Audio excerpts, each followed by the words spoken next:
চুক্তি সই হয়ে গেল। চট্টগ্রামের পতেঙ্গায় কর্ণফুলী নদীর তীরে লালদিয়া টার্মিনাল নির্মাণ ও পরিচালনা নিয়ে একটি এবং ঢাকার অদূরে কেরানীগঞ্জের পানগাঁও নৌ টার্মিনাল পরিচালনার বিষয়ে অন্য চুক্তিটি হয়।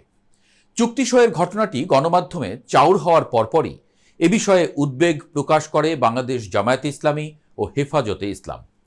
কি আছে এই চুক্তিতে, আর সরকারই বা কেন নির্বাচনের ঠিক 3 মাস আগে তড়িৎ বেগে এমন সিদ্ধান্ত নিল, এবং যখন একটা বড় ঘটনা ঘটে যাচ্ছে, মানবতা বিরোধী অপরাধে শেখ হাসিনার রায় পড়ে শোনানো হচ্ছে।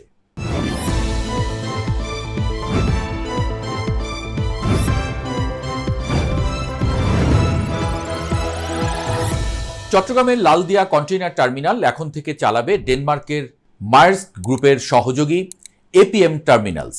তারা প্রায় ৬,৭০০ কোটি টাকা বিনিয়োগ করছে এবং চুক্তি সইয়ের দিনই বাংলাদেশকে ২৫০ কোটি টাকা দিয়েছে সাইনিং মানি হিসেবে।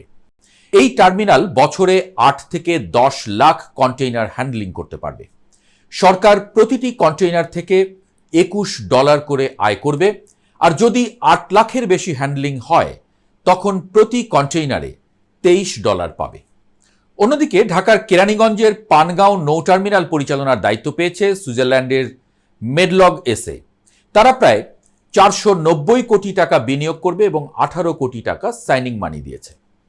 এখানে বছরে ১,৬০,০০০ কন্টেইনার উঠানামা হবে এবং প্রতিটি ইউনিট থেকে সরকার ২৫০ টাকা করে আয় করবে।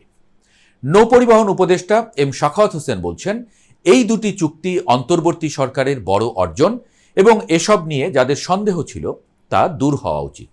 সোজা বাংলায়, বিদেশি অভিজ্ঞ কোম্পানিগুলো এসে টার্মিনাল চালাবে, সরকার অগ্রিম টাকা পেয়েছে, ভবিষ্যতেও নিয়মিত আয় পাবে, আর বন্দরগুলো আগের চেয়ে দ্রুত এবং আধুনিকভাবে চলবে।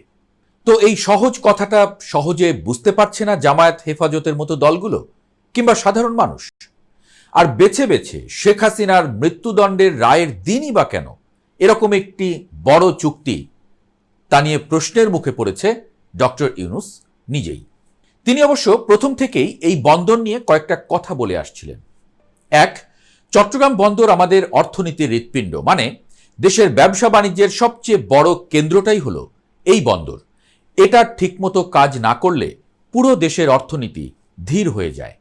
দুই, এই হৃৎপিণ্ডটা দুর্বল হয়ে আছে, এটাকে শক্তিশালী করা দরকার। তিনি বলছেন, বন্দরের কাজের গতি বাড়াতে হবে, আধুনিক যন্ত্র লাগবে, আন্তর্জাতিক মানে নিয়ে যেতে হবে। এটা শুধু স্থানীয় উদ্যোগ দিয়ে হবে না, এটা ঠিকঠাক করতে অভিজ্ঞ লোক লাগবে। তিন, যাদের সঙ্গে চুক্তি হয়েছে তারা top class. Europe, Canada, Australia, চীন, কোরিয়া, ভারত, পাকিস্তান, তুরস্ক, বিশ্বের নানান জায়গায় তারা বন্দর চালায়, মানে তারা কিভাবে বন্দর দ্রুত, নিরাপদ এবং দক্ষভাবে চালাতে হয় সেটা জানে। সমস্যা হলে কিভাবে সমাধান করতে হয় তাও তারা জানে।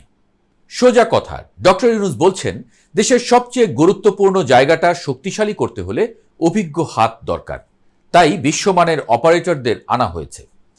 তার কথার সবচেয়ে গুরুত্বপূর্ণ বিষয় হচ্ছে বন্দর ব্যবস্থাপনার কাজ যত তাড়াতাড়ি সম্ভব তাদের, অর্থাৎ ওই বিদেশি কোম্পানিগুলোর কাছ থেকে শিখে নেওয়া। কিন্তু প্রধান উপদেষ্টার এই সরল কথার উপরে কেন যেন ভরসা রাখতে পারছে না জামায়াত কিংবা হেফাজতের নেতারা। সবচেয়ে বড় কথা, চুক্তির পূর্ণাঙ্গ দলিল কেন প্রকাশ করা হচ্ছে না, এমন প্রশ্নে সরগরম সব দিক। এ নিয়ে প্রশ্ন তুলে রীতিমতো ক্ষোভ প্রকাশ করতে দেখা যায় জাহাঙ্গীরনগর বিশ্ববিদ্যালয়ের অর্থনীতি বিভাগের সাবেক অধ্যাপক আনু মোহাম্মদকেও। আর মাত্র ৩ মাস পর নির্বাচন, এখন এসব বিষয়ে মনোযোগ না দিয়ে যেটিতে সরকারের এখতিয়ার নেই সেই দীর্ঘমেয়াদী চুক্তিতেই এত আগ্রহ কেন তাদের? তিনি আরও মনে করছেন, দেশের মানুষ, বিশেষজ্ঞ কারো কথা না শুনে, জাতীয় স্বার্থ বিবেচনা না করে, ভয় দেখিয়ে, রীতিমতো জোর জবরদস্তি করে এসব চুক্তি করছে সরকার। আর এজন্যই গোপনীয়তা, অস্বচ্ছতা আর মাত্রাতিরিক্ত তাড়াহুড়োর চুক্তি হিসেবে একে সম্বোধন করেছেন তিনি। এক ফেসবুক স্ট্যাটাসে তিনি বলেন, গোপনীয়তা, অস্বচ্ছতা আর মাত্রাতিরিক্ত তাড়াহুড়োর মধ্য দিয়ে এই সরকার বিদেশি কোম্পানি আর তাদের দেশি হিটম্যানদের স্বার্থে চট্টগ্রাম বন্দর নিয়ে যেভাবে চুক্তি করছে তাতে ইতিহাসে এরা বিশ্বাসঘাতক হিসেবেই চিহ্নিত থাকবে। আর যেসব রাজনৈতিক দল দিনরাত সরকারের সঙ্গে দেন দরবার, হাসি ঠাট্টা আর ফটো সেশনের সময় দিয়েছে, কিন্তু এসব জাতীয় স্বার্থবিরোধী চুক্তি ও তার অস্বচ্ছ প্রক্রিয়ার বিরুদ্ধে টু শব্দ করেনি, তাদেরকেও এই বিশ্বাসঘাতকতার দায় বহন করতে হবে। এ বিষয়ে বিএনপির কেন্দ্রীয় কমিটির যুগ্ম সাধারণ সম্পাদক রুহুল কবির রিজভী আহমেদ বলছেন, দেশের নদীবন্দর এবং সমুদ্রবন্দর যদি ক্রমান্বয়ে বিদেশিদের হাতে যেতে থাকে, তাহলে সেটা নিরাপত্তার প্রশ্ন। ডক্টর ইউনূস সাহেবকে বিষয়টি বিবেচনায় নিতে হবে।